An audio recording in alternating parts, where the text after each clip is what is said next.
want more empowerment for women. They want the ability to pass more pro-women legislation to gain traction for feminist issues. On which side is that likelier to happen? When you're part of the majority coalition with the power to block certain legislation, with the power to pressurize the government in power, or when you're part of the opposition party, right? When you can protest, when you can stall parliament, right?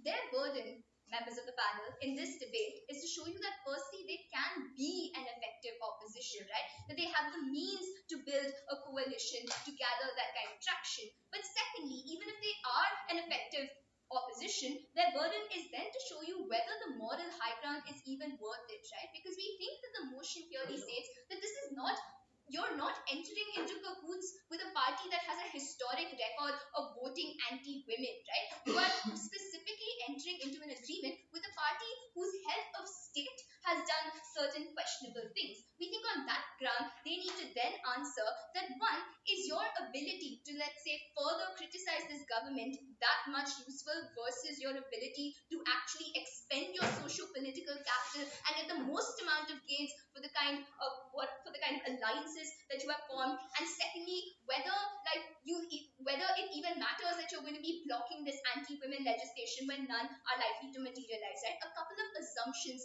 first that we will be making on side government that we were going to justify to, right? One, we think that this feminist party is sizable enough in that if they don't join this majority party, it will probably be a hung parliament. However, we don't think that they are a big or large force to reckon with, right? If that were the case, that party would likely be the default party of opposition, the leader would be the default leader of opposition, and so on. We don't really think, yeah. All right. Now, secondly, in terms of why we think it's likely that this party that you are now entering into alliance with has likely not made anti-feminism or anti-women a part of their policy platform, and why we think that's important, right? One, we think, as I've already told you, it is likely only the head of state who has done certain objectionable things. We think this could take many forms, right? Maybe he's molested a woman, maybe he's had an extramarital affair, and or maybe he's just abstained from voting on like a really key critical piece of legislation on abortion. We don't know, right? What we do know is that it is limited to this head of state, not to the higher political echelons of this party, right? Secondly, we think the extension of the offer itself from this majority party indicates a certain awareness in that they know what kind of trade-off they are going to make in the event that they want this feminist party's power, which means it's unlikely that they are going to have the image or the reputation of being so anti-women. If they wouldn't be offering that in the first place, right? But thirdly, we think they have a the third reason why we don't think they are significantly anti-women is because obviously if it's such a huge part of their support base, we think this ruins their chances of future re-election and so on. But not right now, onto the mechanism. What are our demands? On what condition will we walk out of the deal?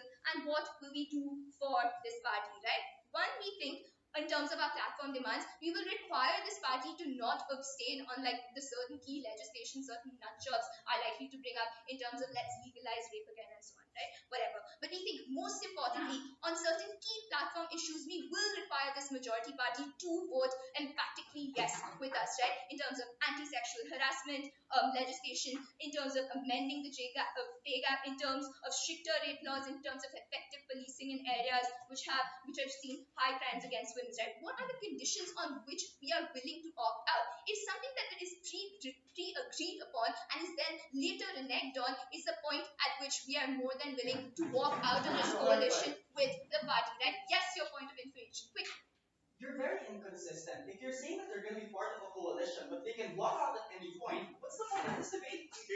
Obviously, they're not going to walk out of any point. I just literally before that, I listed the specific circumstances on which we will have a pre-agreement with those people. If any of those are reneged on, then only on that condition will we walk out. Not right now, right? What are we willing to vote on with this party, right? We are willing to vote with them on issues such as economic development, infrastructure, welfare. We think, especially on these kind of issues, it is important that we be there in the drafting of such legislation to provide our particular input, how certain policies affect certain women, etc. We think that's also a benefit on our side, right? But onto the effect of our vote base and why we think we significantly mitigate this, right? Because we think, of course, it's fair of them to say that in the short term, if some of your voters, are extremely apprehensive that you are allying with this person with a bad track record on women's rights, of course, right? They might be apprehensive, they might be feeling disenfranchised. The thing about this debate is that it is happening from a point of time where you are already elected, where you have 5 years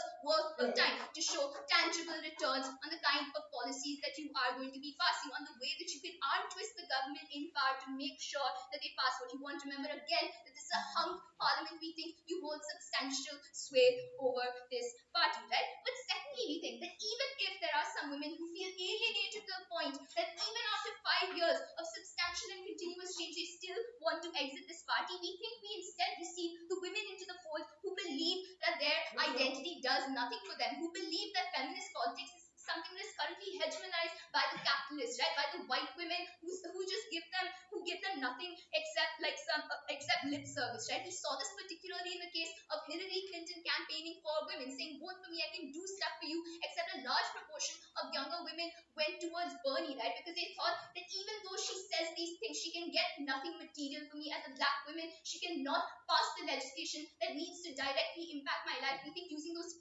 years to pass those key platform issues that we have campaigned upon will significantly help bring these extra women into the fold, women who have lost their faith in the feminist identity as a strong political identity to be reckoned with, right? But in terms of the opposition, and this is really where their case needs to deal with a lot of things, right? We think now it's going to be significantly harder now that you're like still a relatively small party within this parliament, insofar as you couldn't stop it from being hung, to form your own legislation, right? To form your own coalition, to bring up legislation that you care about. Your lobbying power becomes weaker, right? Your input on drafting becomes more negligible, right? I think even if you do now have the greater ability to criticize certain things that this party is doing, we think like one, obviously we've already said that it's not the party in itself that is objectionable, but the leader that's done certain objectionable things, right? We think then that your ability to criticize is only helpful when it's a party that has a historic record of being repressive, right? But we think you can still criticize individual members the same way that the Grand Old Party criticizes Donald Trump and so on. We don't think that those are things that are mutually inexclusive. For those reasons, we are proud.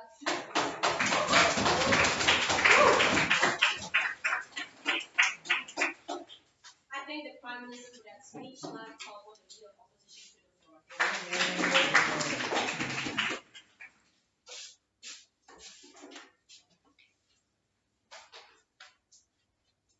No oppressed minority has ever liberated themselves by appealing to the humanity of their oppressor. That's from Anita Shakur. The question of the debate is, what should this political prominent party do, right? What we're going to tell you and what we're going to prove in two burdens is that one, that principled consistency is better for fighting for women's rights and for the movement, and that secondly, that they are better off when they're a vocal opposition party versus when we concede versus when we do sell out. The first thing I want to respond to is this weak and soft stance coming from the previous speaker, nullifying the debate we basically have. They said, you know what, our policy is we're going to make a pre-arrangement with these sexists. And when they break that pre-arrangement, that is when we will renege on our promises and pull out and back out of this coalition government.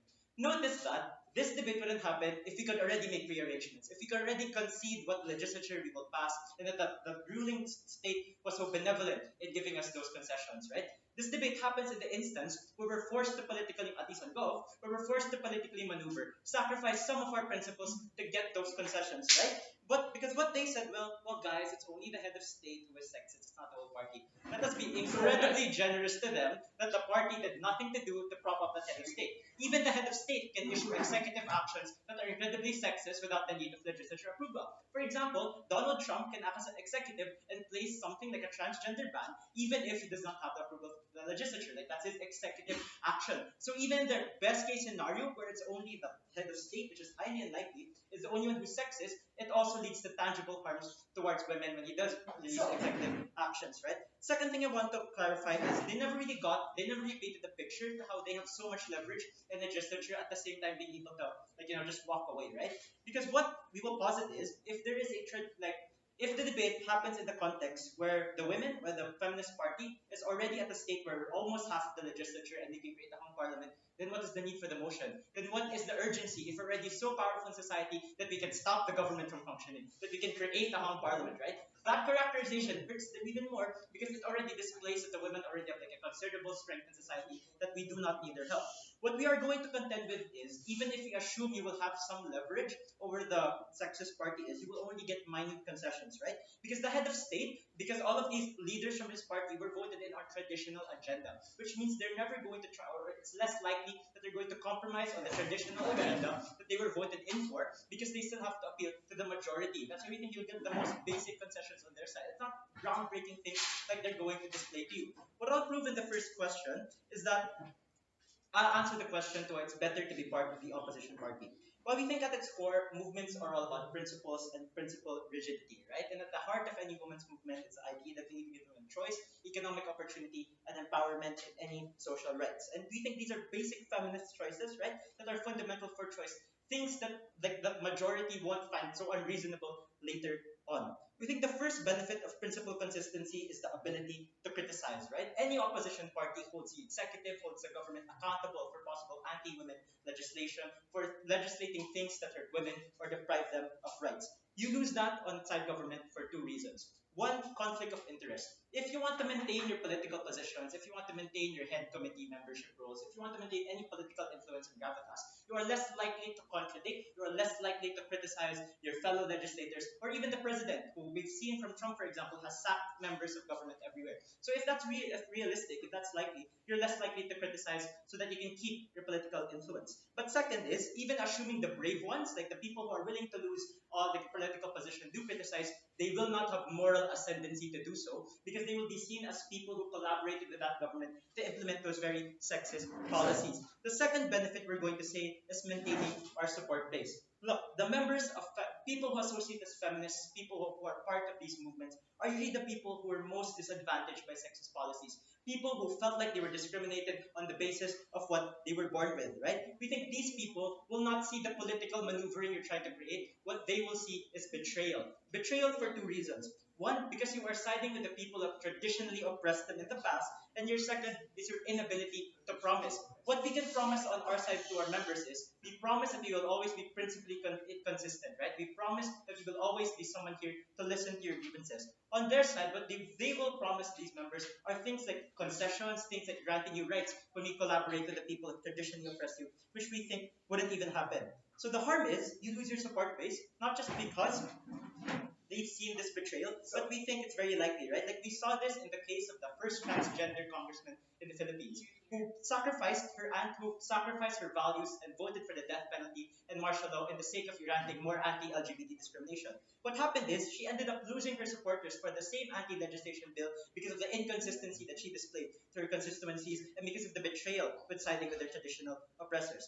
The third benefit is credibility for future elections. So we also have to talk about the long-term sustainability of either side. And we think in any elections, people always call you out if you shift stances, if you are inconsistent. The same thing happened to Hillary Clinton with all of her double speak, with all of her like faking, pretending for certain causes. Thank you for the six. The harm is when you do run for the future as an opposition party, people are quick to demonize you as people with no principle backbone. People are quick to sway the moderates into thinking that this is a party that hasn't been principally consistent in anything. So please do not vote for them before the sixth.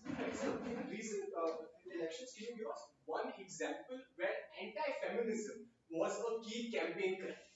The Republican Party during the U.S. election who were quick to use Hillary's like feminine identity, saying that she's hysterical, saying that she won't be there for critical political issues. The traditional party on side government will more likely use the same examples, or more likely use the same dirt slinging against these women or against these female candidates, for example. So what we can have over them is moral ascendancy and credibility. What we're going to say on the second issue is that winning battles in the legislature are not just the most important priorities of the movement, because that's all they're banking their case on, right? There are still things we have to consider as a movement. Things like being a safe space for members that you will lose on their side. Members who feel like they are still being victimized by a coalition government. They are less likely to air their grievances to you and look for protection for your movement when you are seen collaborating with the same people who they feel like is targeting their rights. But the second is, when you do lose your support base, you also lose things like funding. Like it's the same members who will leave that will take their funding away from them. These are also the people who protest with you in the instance of a new law being passed that targets women. At the instance where during their sexist party, where the sexist head of state does issue executive action that leads to a very sexist law, you will lose people who are more likely to protest with you and to question that law, not just because of the conflict interest point, but because these are people who no longer think that their party is reliable. And for all of those reasons and more, we think we are more sustainable movement for the long term run. Thank you.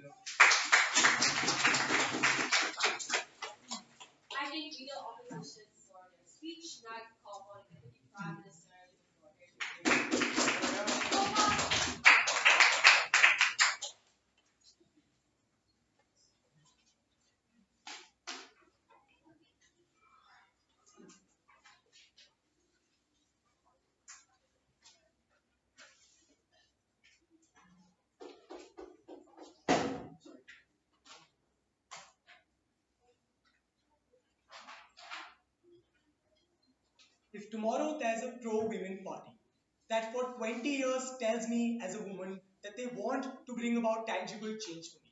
They say that they want to pass legislation that reduces the pay gap. They want to pass legislation that reduces anti or like sexual harassment in the workplace. And the one opportunity that they get of being in power and pass off that opportunity, I don't think I'm consistently going to vote for that party because they have a moral high ground at a point in time where they consistently fail to translate that moral high ground into tangible change in my everyday life. Three arguments that side opposition talks about: principle consistency, why you can be an effective opposition, and thirdly, you losing support base. Each of which is hugely fallacious. On the idea of losing support base, 4 points of response. Firstly, we tell you it is possible for us to convince our support base that the reason we are entering this coalition is because we wish to pass pro-women legislation, is because this is one of the rare opportunities that we're getting to cause tangible change in your everyday life. But the second thing, right, taking their case at its best, there are certain women who will possibly get disenfranchised.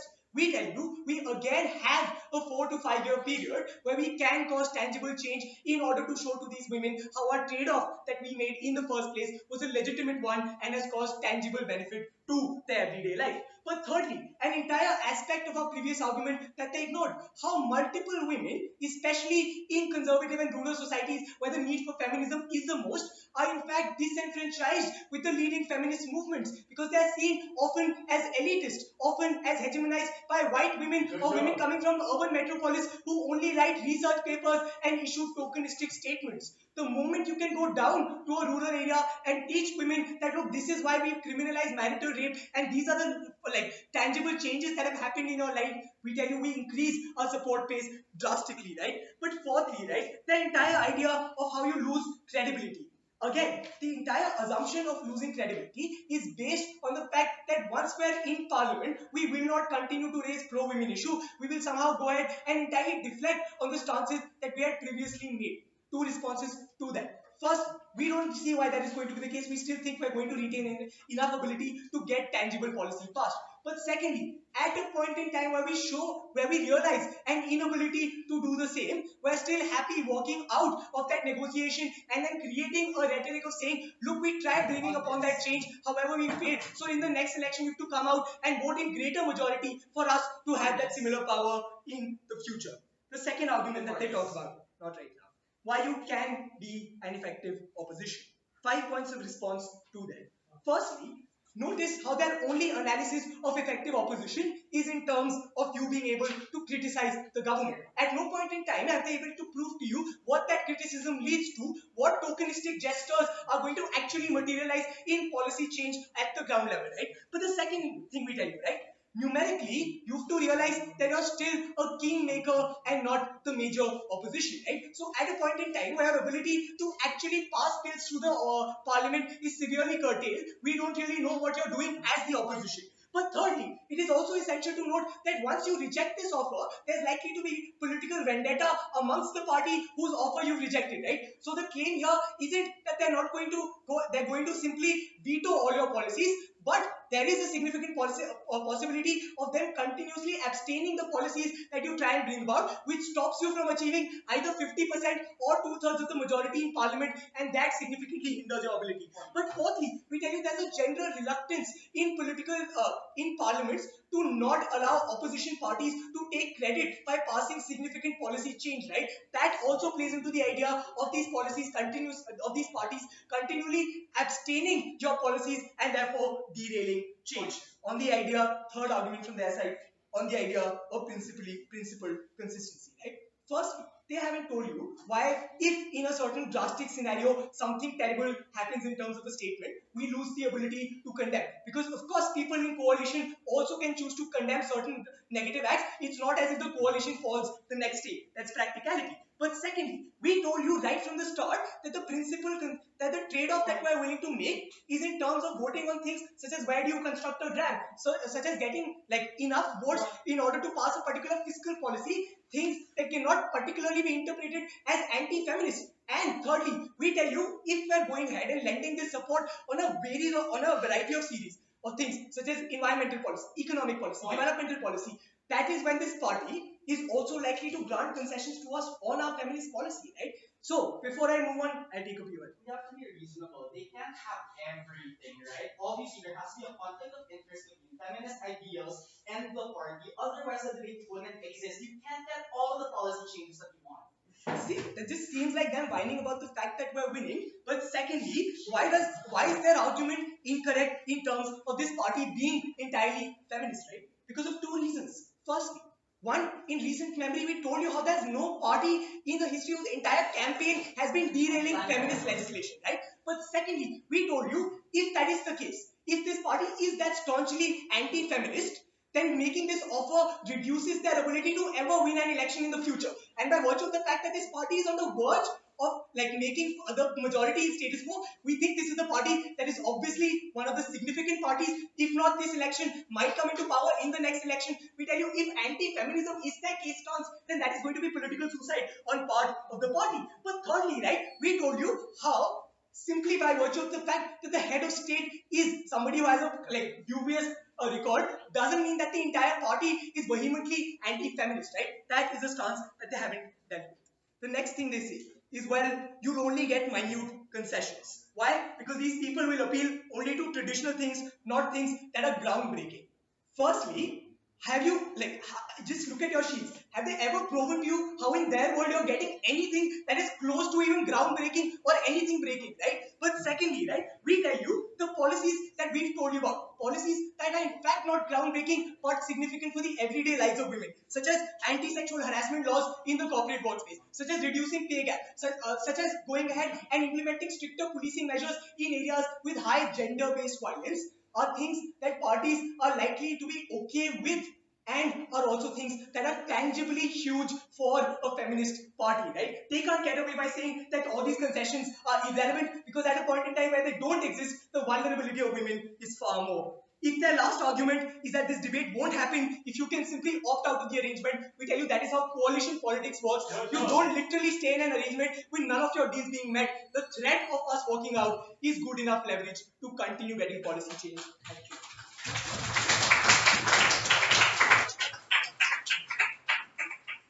I think that you have for that speech. Now I call for the freeze of opposition to medication.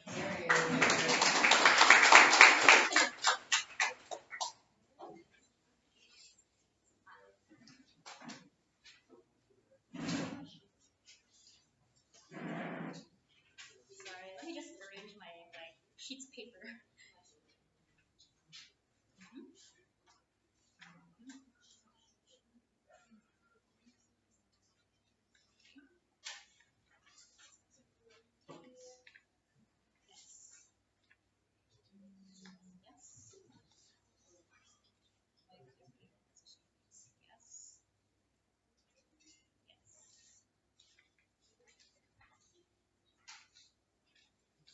All right.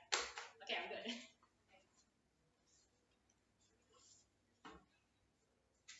Delhi wants to be very, very soft in this debate. And the convenient characterization is exactly why they're going to lose this round. They said three things.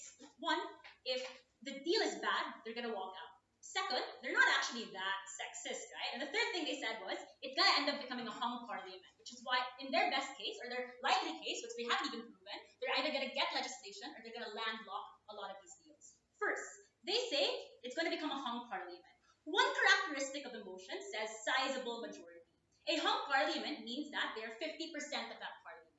If it's true that there are 50% of those votes, then that can allow them to win the elections even without co-opting, right? Which means that if they can make a majority of that parliament, then there's no necessity to co-opt with this major party. If that's the case, they're being very, very convenient on their side. Second, they say if the deal is bad, they're going to walk out. This is very, very soft, right? If the deal is good and they get so many benefits, then obviously there is no debate. They never even explain to you the incentive structures of this political party and why they're going to give you good deals. What we say conversely is, one, the interest of that party comes first. What they want to prioritize is their people coming into power. And if they are the majority, they have huge leverage over you, and you don't really have a lot to say. Second of all, if they lose, look, coming from Adrian, he said you're going to end up losing supporters. If it's true that you end up losing supporters, your base, the base that they have to please on their side becomes much, much smaller. It's more easy for women to be on the back burner of a lot of agenda if their support base is much, much smaller because they're not a concern in the next elections. But lastly, they only said that there are a lot of good things, but they don't recognize that there are a lot of compromises you have to make to be able to join this party. For example, you have to be much more quiet. You can't actively speak out against them or you're going to get fired. These are checks and these are trade-offs that they really don't want to accept. But the last part of their very, very weird standard, they say the party isn't that sexist anyway. This is super, super weird. There was so much your party could have done. They could have given the person in power a vote of no confidence. They could have actively condemned this person. But them staying silent and making him the head of state must mean that they legitimize this person. And what does it mean if you legitimize this person? This means that they agree with his values. This means that they agree that whatever he does he must be doing something right, right? And on their side, it's very convenient that they don't want this. But they can't characterize poor women's rights as just anti-abortion because it's also being very convenient on their side. Abortion is something that is debatable. But if the motion explicitly says poor record of women's rights, this means he has a track record passing policies that are objectively bad for women. This means, for example, cutting down on maternity leaves, not allowing people to get welfare if you are a pregnant woman at work. These must be objectively bad policies for this motion to stand. So, given that this is the actual context of this debate, what have they failed to prove? One, they've given absolutely no positive contribution of how they're going to end up getting more rights for women, aside from going back to this convenient, the setup that they made. But second of all, they've only sort of tried to co-opt our benefits. But let's explain why they don't actually co-opt our benefits before I jump into the argument. So they say you are still able to criticize this party. This is super, super weird. Why? First of all, if you criticize the party, the more people will think that the decision you made was a bad decision, right? You will have a lot of media interviews of people asking you, why did you do this? Why did you not do this? Why did you just stay consistent? And if the person shows weakness, it's more likely for this person to lose supporters. So to an extent, you have to prove legitimacy. But second of all, if the party sees that you are actively condemning them, then why are they not going to fire you from that position, right? They also want an incentive to keep themselves in power. And if there is this strong opposition person who is likely getting more support than you are likely to feel threatened and want to kick them out of the party as much as possible. But then, we say that a lot of the non-legislation ways of getting women's rights are actually quite effective. And they try to say that the only outcome of this debate is legislation. This is an outright lie. There are so many non-legislation ways of going about it. You can lobby, you can go to the Supreme Court. Roe versus Wade, for example, legalized abortion in all 50 states of the US. You can protest, which allowed us to get voting rights for women. I don't understand why the only way to get women's rights is legislation. It's quite ridiculous. But why exactly is this enough? First of all, the government also cares about the huge support base. So if you flaunt your huge support base, if you show strength, they're more likely to think that you are a force to be reckoned with. And the reinforcement on their side is that women are weak. Women can stay quiet. Women will have to listen to what the majority says. So we actually reverse that on our side and they continue to be a strong movement. But secondly, if we accept their characterization that there's a sizable opposition, then we think that on our side, it can be a force to reckon with, right? If they can make the parliament hum, then they also have a lot of resources to be able to fight outside the party. So the best case actually works better on our side. But what is the importance of being a strong opposition on a third level? This means a lot of other opposition parties who hate the state can also join you. But on their side, that will never be able to happen. Our side can actually gain more numbers from other minorities, people who also disagree with the state. But on your side, where you legitimize the party, call the oppressors right to an extent because you have to defend your decision, you're never going to be able to get their support. But why do they also need support to begin with? Because they say only legislation is the most important thing in this debate. That's absolutely not true. If you think about it, support is important for two things. One, during your term in office, but secondly, even re-election in the future. First of all, during your term in office, it's important for you to have lobby groups behind you, funding the policies that you want as well. But if you disenfranchise them on your side, you're never going to be able to get the policies that you want. But secondly, the re-election is also quite important. If you lose your support base now, it's not likely for them to want to vote you in the next elections. Therefore, on your side, there is no ability for them to get any concessions at all. But then they say there are obvious things that are going to be passed anyway, like anti-violence for women. Then if that's the case, they don't need to co-opt into this enemy group to be able to get any of these benefits. Because if it's so obvious, if it's so objectively right, there's no need to make any concessions. This debate exists where there are conflicts of interest, where one group says we want to prioritize the corporation, the other group says we want to prioritize women. And we say, sit down. On our side, we actually make it significantly better. But what then are the harms on their side? There are three things. One, if you look at it, any action that the ruling party does will now be implicated towards this one particular icon, right? And that's a really bad thing. But second of all, even if there are small successes, it'll never be enough. You're an icon of a prominent group, a prominent movement in society. What happens then, right? That means that people expect a lot from you. People expect you to pass legislation. People expect you to fight and fight and fight until your last dying breath or whatever. But likely, that's not going to be the case. And a lot of the failures that are going to exist are going to be blown up by media that say that you're a bad person, that say there was this bad decision to make. So a lot of media sensationalization will make it so that you will look like a bad person no matter what successes you do, because you'll never be able to fill up the high expectations the movement brings on you. But third, you are forced to legitimize this ruling party. Why? There are a lot of questions you have to answer, a lot of people you have to answer to.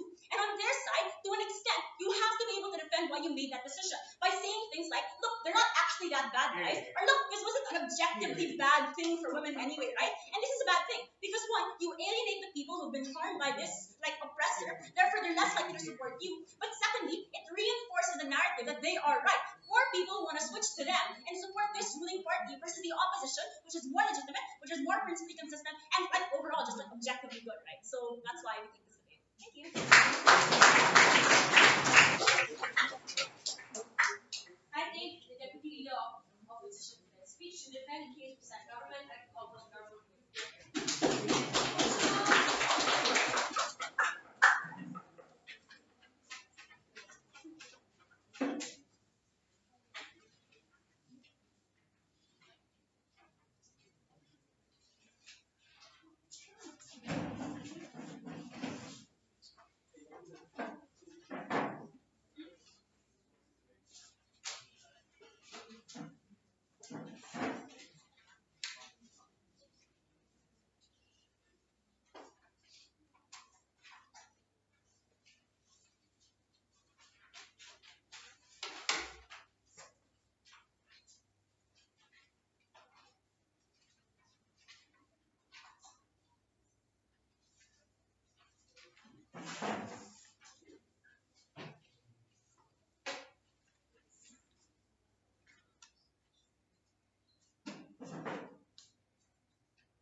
In debates that have certain undefined assumptions, the side that proves the probability of their assumption the most and to the greatest extent automatically wins the debate.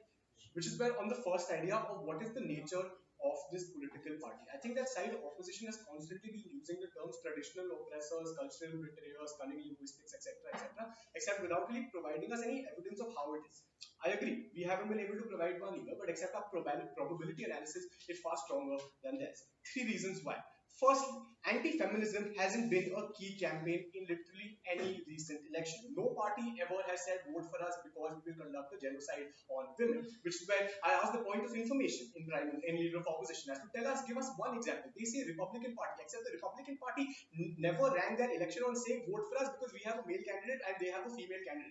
That wasn't the cry. They weren't critiquing Hillary Clinton on the basis of the fact that she was a woman, but the fact that she was a liar, the fact that her emails were hacked, etc., her history. Never anyone say that okay, she's a woman, that's why you don't vote for her. Fine, saying nasty woman is entirely different, but we don't think that there was any direct gender-based discrimination on. Secondly, again, the motion also just says head of state. We have no idea of what the cultural position of the party really is. Right? We think that one individual doesn't ever make all decisions at any party because he also knows that in the next election the party is going to give him a ticket to contest the election for the next time. So we don't really know as to how they have assumed that the party in and of itself is culturally sexist.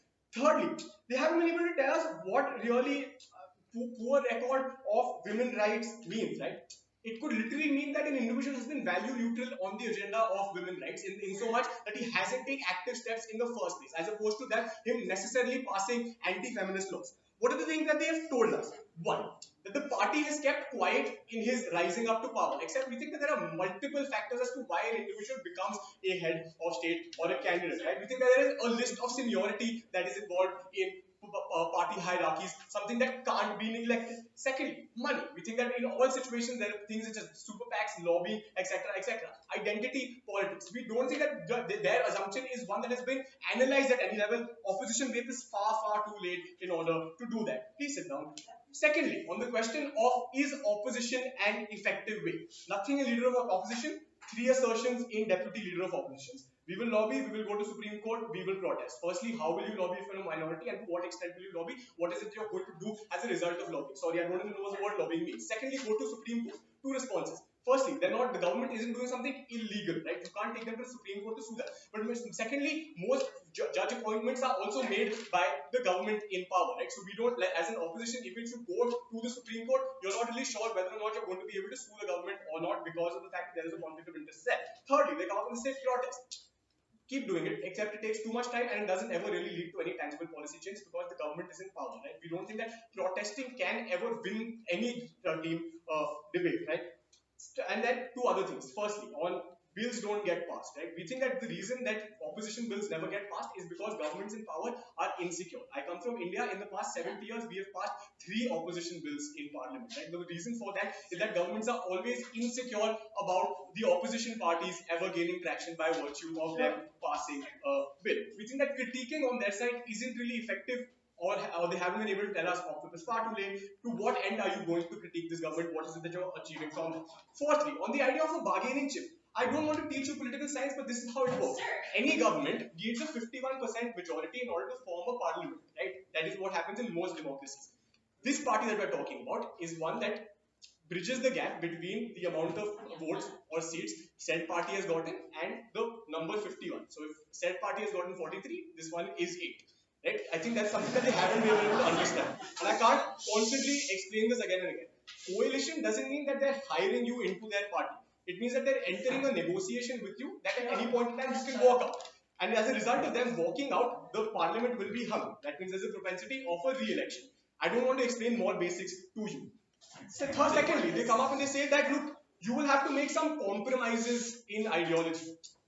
Yeah, sure. We won't now really think about whether or not a nuclear plant should be built in X place or Y place. That is the extent of the compromise that we make. Actually, the reason that that's not really a compromise is that we're a feminist party by definition. We don't really care where the nuclear plant is built in the first place. Except, even if I take that case as the best case, where they come up and they say, look, but there could be conflicts of interest. They haven't been able to tell us what these conflicts of interest are. And we think that's very important. Give us one legitimate example where a conflict of interest may arise. But more importantly, even in situations where you do have a conflict of interest, we think you're in a much better position when you have the agency to participate in the drafting of that legislation altogether.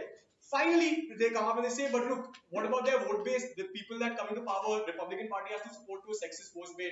We don't really think that's true, again, because they haven't been able to respond to the idea of anti-feminism not really being an agenda. Right? We don't think that there is any political party that structurally oppresses women or confusing that with religion.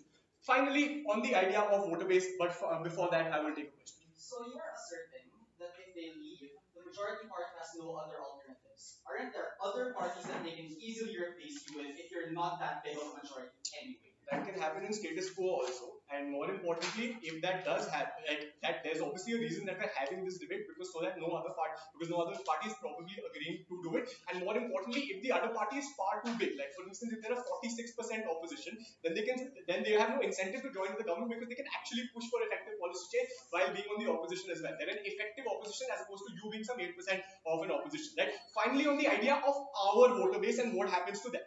Firstly, we only need our voter base after 5 years or 4 years in the next election. By the time we would have been a part of effective policy drafting, right? By the time we would have made effective change. By the time we would have had 3 members of our party being cabinet ministers. By the time we would have stricter rape laws. We think that those are the things that affect people's lives and not abstract ideas of compromising on principles, right? If we think that today there is that women are likely to make 20% less amount of money for the same amount of work, if in the next 5 years that is something that we can bridge, we think that our voter base, our credibility for future elections is something that is 100% intact. because voting never ever happens on abstract ideas that they come up and say in deputy leader of opposition of, oh, you're expected to fight. No, as a political party, you're only expected to pass effective legislation that betters the lives of people, of the citizens of that country, and more specifically, being a feminist party of that particular, of the, so sorry, because they've misunderstood and undercharacterized assumptions on their side, because they haven't been able to tell us why this bargaining chip is something that is so ineffective, why opposition is something that is effective, and why our voter base is not going to be pleased with this.